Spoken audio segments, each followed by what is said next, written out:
faire 2020 encore ça 2020 c'était 2020 ici la terre ici la terre koufi baka kufa akufa en plus que baka akangama après okangama akufi baka ta sonité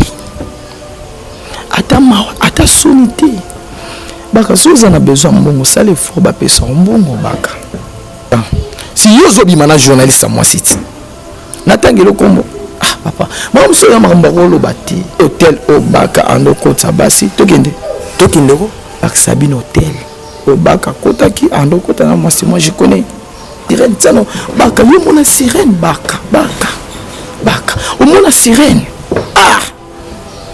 est-ce que baka pena mona sirène azara na mukila to sirène azandenge nini. Si tu as un problème, kende koluka basala nzambe ba prier pour na yo.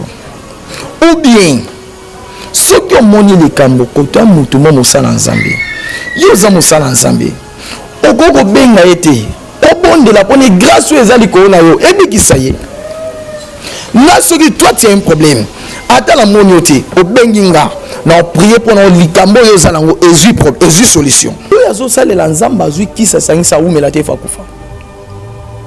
Akufa aumela te prophétie wana landaki o naloba pona zana ngamba mbi te na ngamba baka te nazoloba pona à part ya bonzambe combien de personnes o bazo bunga na kati ya makambo baka zo sala. Chez Grâce Beauté Cosmétique Paris, Binda Francine, la fondatrice de la marque Grâce Beauté.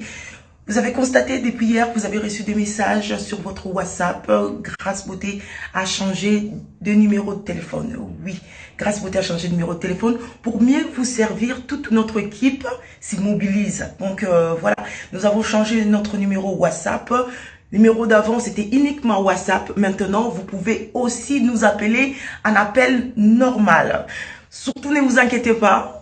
Nos clients, donc clientes, partout dans le monde, c'est toujours Grâce Beauté Cosmétique Paris au service de votre peau. Vous pouvez nous contacter sur notre numéro WhatsApp au 006 23 22 60 et 13. 60 et 13. Voilà. Pour ce pas la biso, à la solution là. Au bangate. Donc maman, utiliser des produits, il y a hydroquinone, javel, tube, sulfate. Au bangate, dernière chance ya posonayo et ça na Grâce Beauté. Tout ça là kaba produit naturel à base de fruits pour na ko réparer ba poso.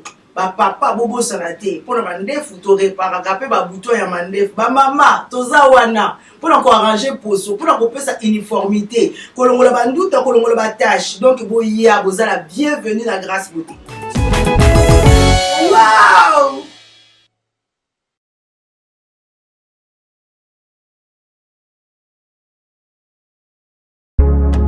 Fongola miso mwene fongola misu omona pe fongola matoi oyoka sango ya Mutuelle Misunga oyo eyeli bino bakongole nyonso oyo bobelaka bamaladi ya ndenge na ndenge oyo bozali pe na makoki ya kozwa ba soins de santé te ezala awa na mboka na biso to pe na libanda ya mboka na biso. Pona yango esengeli koyeba kaka ke na $5 na yo ya pamba oyo okobanda kofuta chaque fin ya mois okobanda kozwa ba soins de santé awa na mboka na biso même na libanda ya mboka na biso soki maladi na yo esengi bongo pe check up okobanda kozwa yango chaque semaine kaka ndenge yo moko olingi ya kosamba pe tembezali te bino moko botala mama Colette oyo azalaki kobela kasi maladi na ye esengaki ke akende kozwa soins de santé na libanda ya mboka tala ndenge Mutuelle Misunga ezwaki en charge na nyonso kobanda Kinshasa bino moko botala ndenge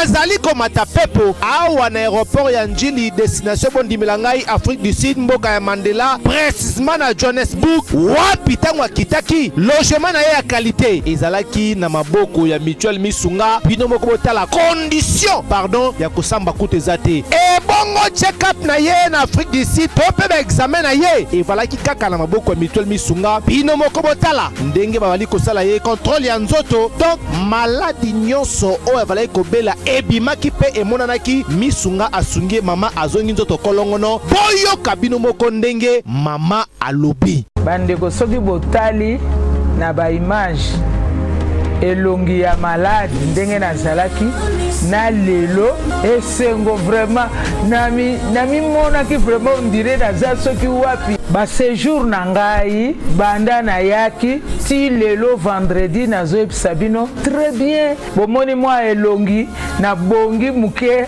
kutu bato babi par rapport ndenge oyaki na lelo changement pena po l'air wana so botali ba image na ozala kaka na kitamba na mutu moi écoute vraiment na se maquiller ezate à partir ya lobi na butu ti lelo naza vraiment très bien. Mutualité Misunga mokili mobimba Mutualité Misunga international kaka ndenge bomoni mama Colette ba soin de santé na ye esimbi yo pe ovali kolanda biso soki ovali bana ya mboka soki ndeko na yo abengo na Kinshasa ke azali malade komitungisama na yo te benga kaka Mutualité Misunga na numero oyo ndeko na yo na Kinshasa atovali na poto ye akozwa ba soin de santé à l'aisement calmement sereinement po Mutualité Misunga ezali wana tala kosamba na yo te kobanga na yo te komitungisa te luka kaka bandeko ya Mutuelle Misunga ezala maladi nini ovali kobela epa na bango okozwa solution lokola mama Colette azwi solution na ye kaka na $5 ya pamba oyo afuta na Misunga ememi eti na Johannesburg na Afrique du Sud na mboka ya Nelson Mandela eske na Mutuelle Misunga tembe ezali eza te. Voilà, Balandelenga Congo TV, Kandena Loba, qui ça a toujours biso plaisir, oui, bah, qui bozala vraiment connecté pour n'entendre la moi biso. Trosi Melenga Pro, Glosi Diasuka la mignonne, la Pessibino Bambote Bele Place aux Allées, peine à signaler totalement, vraiment depuis partout, totalement, depuis Londres, non, on a l'euro dans l'ombre. 1 million, c'est quoi chez vous? Non, c'est la vraiment bah, retourne à yo. Bah masolo to beta qui a ba iPhone wana non c'est là vraiment la boka au fond depuis Londres depuis Suisse non on a la fleur de Suisse depuis Turquie non on a masananga et belé alors lelo avant la banda non c'est vraiment merci Nabino pour bino pe beaucoup mela abiso bo continuer toujours comme la abiso pour na repé sa biso ba critique Nabino repé sa biso ba remarque Nabino et da biso vraiment to kende liboso sur ces nazana plateau na prophète aigle prophète Joël l'aigle azana yeto solo là parce que récemment tout la itala ba émission na ya salaki azo prophétiser les sur Roger Baka a okufa sukatiki koloba makambo loba anate concernant le pasteur Moïse Mbie ndena yeto mekampe to solo là a expliqué biso comment se fait-il Roger Baka yazali évangéliste? Comment se fait-il sous Yesu sous prophète a prophétisé sous Mabé likolo évangéliste évangéliste azali peka musali nzambe. Ndeto sola nae pour ne pas monopoliser la parole, je pense que vous comprenez déjà si j'ai autour ça là. Non peut c'est maloba. Prophète Joël, l'aigle boni. Qui meza papa? Bonzambe toujours lo les ofuta. Tala kaka il faut futa. Mais quand on s'est présenté pour un milieu de téléspectateurs, qui est le prophète Joël? Oui, c'est le prophète Joël, aigle voyant. Bino baignon sobozungolo ya kolanda émission o nzamba zala lipamboli na bino. Esu kaka atena kotala mais ekota tina niveau ba vina bino pambwama. Nzamba lola pambola yo zungolo ya olanda émission. Voilà prophète. Toko taramba la mort na si jango. Natalaki émission na yosalaki na Jonathan je pense aux auro baba makambo concernant Roger Baka. Qu'est-ce qui se passe entre toi et Roger Baka? Non, nazana problème na Bakate. Nazape na problème na batu songolote mais eloko oyo eza important on ande kolinga batu ba comprendre zanini. Omoni il y a un serviteur de Dieu moko amona ange. Ange appelle c'est vrai message à solo mais ange n'a rien zambete Parce que na me poser question. Lola ba bengana satana, ba boaka satana jusqu'aujourd'hui na sena moi. Ata ange, ata mwana tsuka ya ange lola finga satana te. Même nous les pasteurs, tu dois luka ko bondela, to luka nzambe na profondeur, to ko finga satana te. Ozolanda. Natala ki moi vidéo moko boya ndeko moko ya théâtre soki mabanja je crois zo bondela zo finga. Mais lekela ki batu je crois. Ozolanda. C'est la première fois même batu msu ba binza te ba mula makambo wana. Ngana ebi baka aza journaliste tango Siloé biminga na kansete msu baka a travailler na Siloé parce que na so na zongi moi na sima na reconnaître et belé ya bana na Kinshasa ba baby. Oui, génération oyo papa eza vraiment génération moko eza passe même bampaka ba koloban simela génération oyo.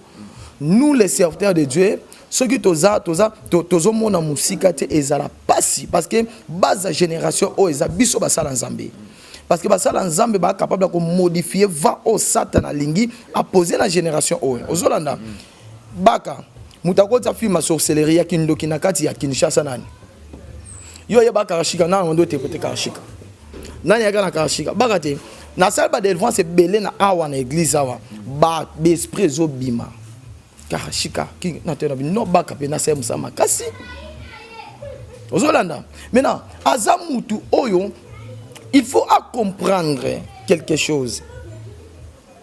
Bible zolo ba ne touchez pas mes oins ba oya nzambe ba simba te après que bato bolanda ngai botalanga bien yaya mama papa ozolanda nga Bible zolo ba nganzeta mobeso batumbinga obongo bino ya oka. Nalina lobanine. Et ça vraiment très important. Il y a beaucoup ils en a battu belé. O baza ba makamabe baza ko se couvrir. Ba obi misama oyo ba olukelo nyanzambe. Soki Jésus azala ki manipuler. Obongo nous les serviteurs de Dieu tous alelo. Baka c'était journaliste. Yona baka bwande moko. Mais il y a comme évangéliste. Pour mes années évangélistes, il y a tout soit non. Ah, où ça peut évangélisation? Où ça évangélisation? Baka sundoli moi si kuna. Moi si bazaka na atiki moi si alandi mutapoto. Na habité batapoto bazama be mais alandi. Condition ya tikeli moi si o ya zaki na yi. Eza normalité, eza nzambe. Est-ce que pasteur la kataote ko détailler ma bé ya musali na nzambe est-ce que pour na yo eza vraiment malamu et pas nanga aza frère aza musanza parce que naza na connaissance nebte nzamba sunga biso soki alandinga baka sale fort okuta na ta face à face to solo la na fungolo ba makambo musu oyo yebite et sunga ye to okuta na ta face à face koyeba ba vexa bible lingolo bate ko za saint lingolo bate ko za musala nzambe satan na legi satan oyeba ba vexa bible ozolanda problème ezaboye ebele ya batu bakota na libunga ya baka Satan ndaza na jamais akosa la alliance na mutu ana adorer nzambe et ça la marate papa Bible zo ba Jesus zo ebisa ba ekolo bi non pourquoi parce que batu bazo finga ye ba bia koza la marabout a travailler na pouvoir à Satan Jesus tali abi non lumière na molili jamais ekoki ko sangana ozolanda e ko sangana te mutu ya zo salela nzamba azwi kisa sangisa umela te fa kufa akufa umela te prophétie wana landaki o naloba pona zana ngamba mbi ete na ngamba baka te nazoloba pona à part ya bonzambe combien de personnes o bazo bunga na kati ya makambo baka zo sala yo mona Jésus akefinga Jean Baptiste baye kola Jean Baptiste baye pas Yesu pourquoi parce que baye tout na Jésus babi papa mon continent biso atindi biso to tout na yo est-ce que oza penza ya nzambe to oza nzambe te Yesu ebisi bango bi non bozonga yebisa ye ba aveugle bazomona ba kufi misu bazomona ba batambola te bazotambola et bela ba miracle zo salama na mi poser question pourquoi nzambe a posé kaka va oser miracle kota ba serviteur ya Jean Baptiste makambo yo ba mama makambo ata mo Moïse Mbi azo sala nebiti baka ata so tiens no micro papa baka ata sonité ata mawa ata sonité baka soza na besoin mbongo sale fort ba pesa mbongo baka dans la génération oyo zo bebisa na ba pensée baka si yo zo bima na journaliste moi site natangelo kombo ah papa maman so ya makambo ko lobati ozolanda. Pourquoi? La Bible dit vous connaîtrez la vérité et la vérité vous affranchira. Yo ba vérité oya yo zo bomba ozoloba makambo okutu eza le contraire. Pourquoi baka? Tema ya zo bomba ba vérité na ye yango se permettra ki kubimisa ba vérité ya roye bisaye que non ya roye bisa batu que non mona ki na mwasi na hotel na yebe hotel o baka ando kota basi tokende ko hotel en komona oni bandeko na relaxa bin hotel au baka kotaki ando kota na mwasi moi je connais oui pasteur okozwa image wana ozolanda omoni ezana ba makambo ebele parce que ozana ba contre rendre na baka tonde na ba contre rendre te tala munguna nzambe aza munguna ba pasteur ozolanda parce que baka aza utiliser l'esprit du mal famille baka sorcellerie tonner makasi yebisanga aloba alongola poti to mabama beza ko to ya pasteur mbi muto na ngo tout ça oya zoloba siko na famille na ye poni aseba délivrance ko na te asisi kindoke zo reni ya haute dimension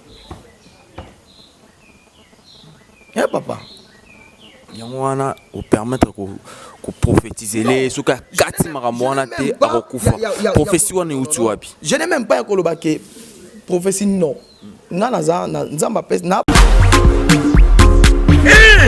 Nzambe tolobate biloko boye tolobate Nzambe yo Otani ozolula ya bato ya yo mpe koki kokoma bongo na pomade awa toza ngai mwasi na ngai mpe okuma olingi osomba pomade naturelle awa toza en ligne www.awatoza. Soit appelé au numéro 00 33 75 11 10 975. Bonne adresse ya Kosomba Pomade Awatoza 70 rue Marcadet 18e arrondissement métro Marcadet ligne 4. Pomade Awatoza esalami na bana mboka ba congolais na banzete ya mboka Congo bokeba na pirate mpona kovingisa bamole mipende nsima mpe tolo somba gamme ya pomade Awatoza mase yango na baparti oyo olingi evimba nsima ya 3 mois osu résultat Sali la pomade Awatoza mwasi na ngai pakomi nango kibokoni na pomade Awatoza. Papa, maman bola naza pasteur te naza évangéliste naza prophète. Na banzango banda mukie nazo kola, je crois na pesa témoignage ta onzamba visita kinga ba bazo ngolo Holanda, ba Holanda. Baka akufa. Ah, prophète. Baka akufa. En plus que baka akangama, après okangama akufi. Problème angwezanini. Atika koko kotisa basala nzambe na makambo ba ebité. Ozona na papa. Bible zoba vous connaîtrez la vérité et la vérité vous affranchira. Pourquoi? Parce que vérité il faut bima. Mais bana nzambe il faut ba ebelo moko. Omoni pauvre vérité bima. Ezara na bitumba. Ozolanda même na ba vie ya batu nyonso bo landanga. Osala bolamu ebele peut-être même pour bolamu wana ezongela otala komba même bato osunga ba mo finga ba mo koloba mabe pono bato osunga le ba ozo bolamu ti mais problème où est nécessaire zanini baka il faut aller kana délivrance il faut bongo la mutema parce que ba makambo ya OK loba je ne sais pas non que so ba biso ki sirène so ki sirène na mi poser question baka ebi sirène baka mona sirène tsano baka yo mona sirène baka au mona sirène ah est-ce que baka pena mona sirène tout naïe. Bon, ça va. Baka, sirène. Azana mukila. To sirène. Azan dengenin. Parce que moi, j'ai vu. Il y a marqué. Il y a un bateau na bonde pour na bonzamba bikisi awa na ozozo ba image na bango. Bazana bespo ba sirène. Zolanda. Tu as ba sirène à zamba, tu as ba sirène à Moupépé, tu as ba sirène ya maï, tu as ba sirène ya désert. Bazana ba former les belés. Jamais au gros zalana sirène na ndaku ça osa na contrat. Mais na so sali na contrat. Obligé, aza obligé, yo pesa yo condition, mais nzamba zalati. Okotanga kuma nzambe te, okotanga kuma Jésus te. Baka kuma Jésus ngozo zongo pété. Mais prophète nakataote. Nakataote, na tu n'auras question, nakataote. Na biboué. Moko pe baka zalani na raison oloba parce que phénomène abus na ba pasteur et comme belé. L'obitozaki na phénomène gégé. Gégé, je pense que yebanaki et yokanaki. Les lots na ndanga. Ndanga wana baoloba ndanga wana azali magicien. Ba musicien na biso atypique wa ba ebi bango. Ndanga wana. Ngai banda na bota matina zabe na tika lundimaka satana te na rundimaka pe yete na rundimaka yete. Dona sena moi satana zelo côté. Ozolanda nga. Maintenant, ye amoni phénomène o ya moni wana. Olobi nanga amosa na Nzambe. Nga na zalaka na moni problème et pas mutu même batu na poto na Paris. Debi c'est na moni problème na bengi na moni problème tel. Toi bengi nga directement na osakula pone makambo azo vivre. Ozolanda. Koto na zana veni batu nyonso bayebi. Si y a un problème ba mingi ba yaka. Ngaku na za témoin oculaire. Yokuto za témoin. Mais problème est zanine. Si tu as remarqué problème moko kota mutu, tu es capable de prier pour que benga ndeko. Nga na salle professeur Marie Msam na benga na téléphone na bi allô, c'est Marie. Nzamba ebi singozo kufa. Nzamba lo binanga ozo kufa. Mais oso bengi baka po epsi que non a kufa. Baka numéro na meki ko benga yi. Na meki ko benga baka numéro est fermé. Tellement ba problème batoze beleka ya ba pasteur te na ba cambiste na ba nani ba promese belé c'est pour voilà lancer les messages parce que ilenga Congo total amara vraiment. C'est ça. Baka. Si tu as un problème, kende ko luka ba sala nzambe ba prier pour na yo. Ou bien ceux qui ont moni les kambo kota mutu mo mosala nzambe. Yo za mosala nzambe. Okoko benga ete au bon de la bonne grâce aux ezali ko na yo ebikisa ye. Na soki toi tu as un problème. Attends la monioté au benginga na prier pour no likambo yo zalango ezu solution. Mais pourquoi yo ko benga o tala soza ba numéro te ozaba tinda ta batu ndo tinda batu ba kendo lukelo ba makambo lokuta tinda ta batu mo ba ke luka so numéro moko ya bien ya ba pasteur pour ba benga o sona ba soza na grâce bonde la pona bango. Papa soldat ye ko ebisa Yesu na problème na ndaku nanga. Moi na obela Jésus habité memanga na ndaku. Abina été au moins no obela pona non a keti sur place pour abikisa mwana wana. Si tu as remarqué Moïse Mbi aza na problème.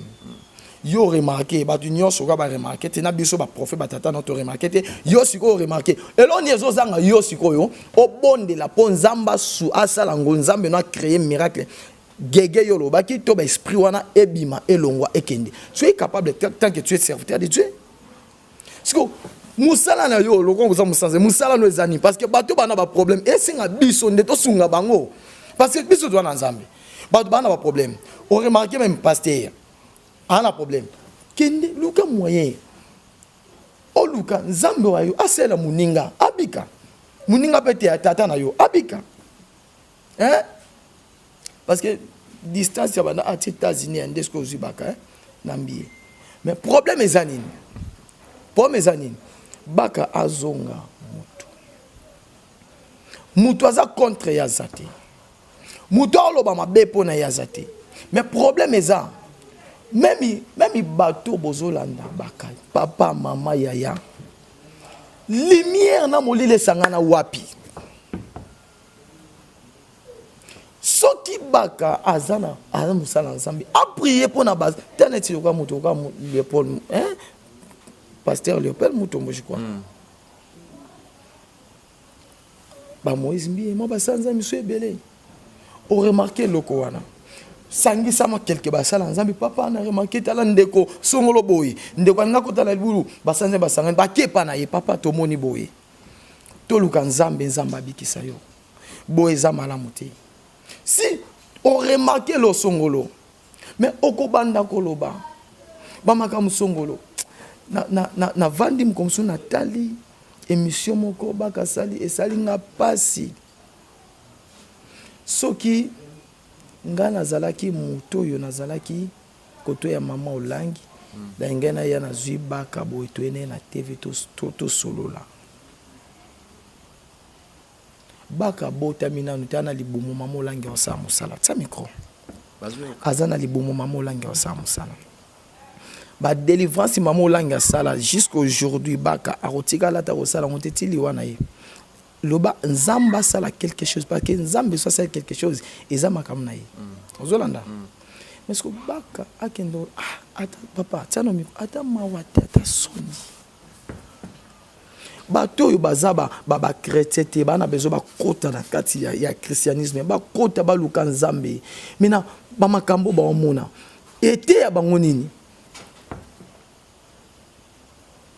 baka banda ko bebisa mboko Kongo na film Nigeria banda kala karashika kotia bala nyoso na kombaka bakarashika mina eloko wana akobunda te pona génération ya tokobunda te pona génération o ya Congo mingi ba mipesi na babar mingi ba pesi ba mipesi na masanga kindumba ba maka lokuta miyibi na Kinshasa makambo ebele parce que na place to luka to sauver ba âme to sauver bato baza ba problème wa ba ya ba luka nzambe ye musani ka kofinga ba pasteur tout le temps tala omoni eza un peu patient eza un peu passé soki naza ko raisonner makamba boye eza un peu passé o ba yo ka ba kanza peut-être Moïse mbi ndati ndio polo ba makambo wana Moïse mbi akoti ndanga lelo mote soki nazo raisonner génération o toza eza passé papa na lali na église na bureau na moni tata mobimba aza munene n'habite so qui combien d'étapes pour nous sauter mire ayo yi bangampli so natali tata wana nini tindi aya ko yiba ampli o ote gon so ki 200 300 $500 ça suffit ni etindi e passe ozolanda sikoyo eloko nini zosanga nous les serviteurs de Dieu to luka to sauver bateau basé ko bunga ba distraction o lobela batu nini eh papa ata yo mo vanda no raisonner et bela ba ministère profane ba kotisa ba nebite ba swag ba bilamba mona tali teva moni mutalati eloko aye pa ki alati parce que nous les serviteurs de Dieu do sala nini fashion e bimi na Kinshasa ba ka beta fashion na bisa on fali na ebite nde na monaka abeta nga na mona ye na photo mo na laksa yo na fashion beti pena boy akiti la masoto mo la mwa pena na ebite so zaki apembe sonde na mi poser question nous les serviteurs de Dieu na place to traiter mito bato parce que Satan a zo travailler nous doit travailler mais na kati na biso lo li doit travailler RDC ils ont pas problème et belé spirituel ce que biso doit travailler ni mudo finga akiparote mudo finga abeta okara obandolo babanda ton type ko beto ka mudu so ka belo $10 $100 moi $100 so $1000 aux yeux que son mutu ka kop au vimbi au merci prophète je pense que ça le micro non biboy makambo yo to loba eza vrai génération ya lelo ba bénéficier na nini et pas na biso basala nzambe kindumba banduma nde batondi na ba église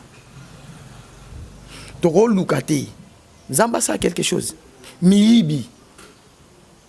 Bato alokuta. Makambo tondi telebele. Bato on préfère mona mutu. On préfère akenda simba moi qui ça mwelo monsongolo pas zo mbongo na niveau ya Kinshasa. Parce que nous les serviteurs de Dieu on raisonner nini. Mais bato continuer toujours koloba mabia ba sala nzambe. Comment tu n'as prié et ça qui na émission na émission mo ka quelque wakaka. Nzamba bisinga biyebisa baka kufa. Na ba ku baka soko zwi ngolu muta ou bien muta ko consacrer azatenga na ko consacrer yo. Alors kufa na neoyo na année prochaine to na lobaki clair. 2020. Alors que ça 2020 c'était 2020 ici la terre. Ah ici la terre kufi. Baka kufa. Pour akufa te fois ça ni. Il faut baka aluka ba sala nzambe. Ba solola ba bondel ponaye. Baluto luka moyen ya ko sauver génération o ezokota na kindumba na moyibi na kofinga mais bible zolo ba même batu ba yebi loboko mo sukele longité ata mokonza mboka oyo azape na posa ba pasteur ba sala nzambe to bondela pona mboka parce que mboko to linga te et tambusa na maboko nzambe. Merci prophète Joël, merci vraiment l'aigle voyant. Je pense que profession apesi pona Roger Baka et l'équipe ma biso pe total la marane na loba ke biso tozali vraiment RTNC na bango Roger Baka pe place ça je pense qu'à Julie Bakuyor la émission so Julie Bakuyor la émission yo prophète Azawa alors pe sa numéro na yé tout à l'heure bon mekampe bo solo là oui ba ceux qui au que ça les délivrance oui est possible ata kuna musika nzambo kangola parce que batu mingi babenga na musika nzambo sana ça va pour na Roger Baka te pour na pe ba téléspectateurs et belé au bata la biso baza peut-être on a un problème.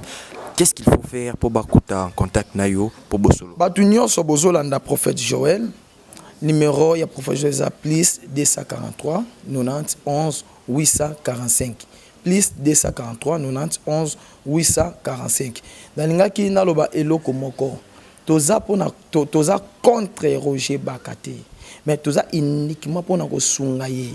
Nous les serviteurs de Dieu sont tiki mutu ameli bangi azo continuer kana bangi za mabe il faut que sungai accompagner que bangi so melo moko mususu orozo mbelo to boli mama na yo donc ça bloque marque wana c'est pour ça mon tolingi à comprendre ba réalité mususu na kati ya vinaye batu nyonso bolani prophète Joël yaya zamba sungayo na bondeli pona yo landi prophète Joël ozana problème à mikanda ozana problème à santé ozana pro my god nzamba ebisinga na jeune fille moko komone iget ana poto précisément na Paris nzamba bina ngai na ebisa yo obikisa yo akangola yo ezana problème moko mobali nzamba ozongisela yo mobali no ezaki na mwana mwasi moko komone ani mwana mwasi wana azana France mwana mwasi wana yende mutu azalaki cause ya makambo oluka arikpe mobali na yo mena nzamba lola akangola yo apesa mobali mais eloko za nécessaire ba nyonso bozwi ngolo landa biso nzambe apambola bino na sakima lobali pambole ya nzambe elanda yo elata yo opambo mananko olinga te obala olinga te obonga olinga te il faut vina yo ekende liboso toza na terre distraction te to na terre ko luka nzambe to na terre ko luka vrai nzambe le Dieu d'Abraham Isaac et Jacob to na temps ya ba distraction te pendant to bandi ba distraction papa jusqu'aujourd'hui eloko malongeza ko avancer te c'est moment ya ko kota na profondeur to luka vrai nzambe force à diable koya nous les serviteurs de Dieu to sangana ceux qui Eli ayaki kokutana ba prophète Abal pourquoi parce qu'il y a des serviteurs o ba zalaki wana bateba mi non tokende tellement il y a tirale yemo wa défendaki na tamoko nzamba réagir yaya nzamba ko réagir pour na likambo na yo pour na dossier na yo malgré umeli nzamba osala zana confiance en nzambe pasteur prophète évangéliste docteur apôtre muta créa ka miracle azate c'est Jésus-Christ de Nazareth maître des temps et des circonstances et donc c'est nécessaire luka nzambe kangama na nzambe nzamba zali pamboli na yo nzamba pambola. Merci beaucoup nzamba pambola bino nyonso nzamba pambola na biso kana venanga Alvin Bealo Barabonzambe na Bonzambe lo les ofuta toujours. Merci beaucoup pour ton assistance confrère Nanga Biano. Bienvenue Biano. Balbibo Bonzambe na Bonzambe lo les refuta. Et sur ce, je m'en vais vite dire un grand merci au prêtre Simbelenga Pro. Je dis un grand merci à Glodita Soukala Mignonne. Je dis un grand merci derrière la caméra. Gloire Diaké, c'est le réalisateur le plus frais, l'homme noir combattant d'élite. Merci beaucoup à toi. L'héros dans l'ombre, Naoz la rare retourne à Kinshasa pour tout savourer vraiment l'anniversaire. On aura le 7 octobre comme il faut. Quant à moi, je vous dis à très bientôt. Merci beaucoup. Bye bye.